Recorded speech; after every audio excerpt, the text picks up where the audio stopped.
Вот просим Господа, чтобы подавал снега побольше, дождей побольше, чтобы наполнил эти водоемы, и чтобы было как раньше. Хорошо.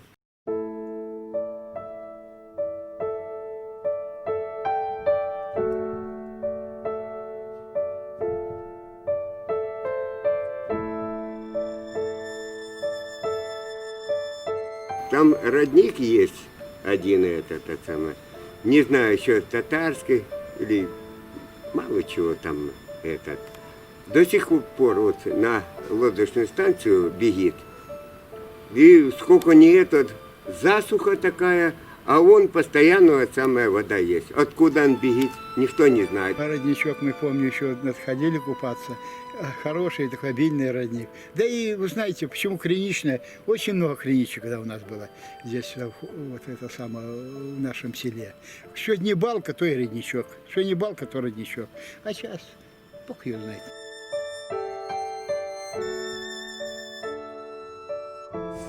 Нету воды, очень тяжелая ситуация, потому что у половины Симферополя есть вода, я это знаю, а у нас, вот в нашем районе, нет воды. И было по 3 часа графика, теперь урезали вообще по 2 часа. Воду не подвозят. Мы набираем сами, спасаемся как можем. Посуду мыть тяжело, готовить тяжело, постирать тяжело. Вообще очень тяжелая ситуация. Скажу, я не вижу, чтобы что-то делалось для того, чтобы у нас была вода. Раньше ж не было дефицита, а вот сейчас вот эти новостройки, что на Москальце, что вот Жигулина Роща дальше строят. Я не знаю, зачем их заселять, если воды в Крыму нету.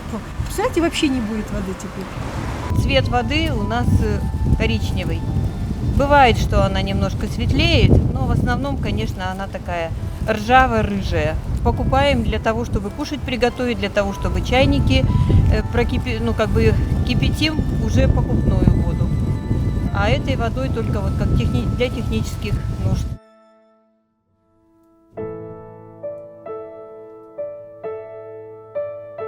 Мы уже 4 месяца живем без воды. Как люди обходятся? Как вы думаете? Если люди носят вручную воду, набираем в бетоны, набираем в ведра, набираем в баклажки. Так и варим, так и стираемся, так и моемся. Вот выйдем с утра и ждем, когда они приедут. Бывает в 9, бывает в 10, бывает в 11, бывает в 5 вечера. Стирка, купание. О чем вы говорите? Какая стирка? Хорошо, у меня свекровь живет на Имане, я к ней хожу, а дома я не могу. Вы представьте, на стирку сколько надо, а на купание сколько надо.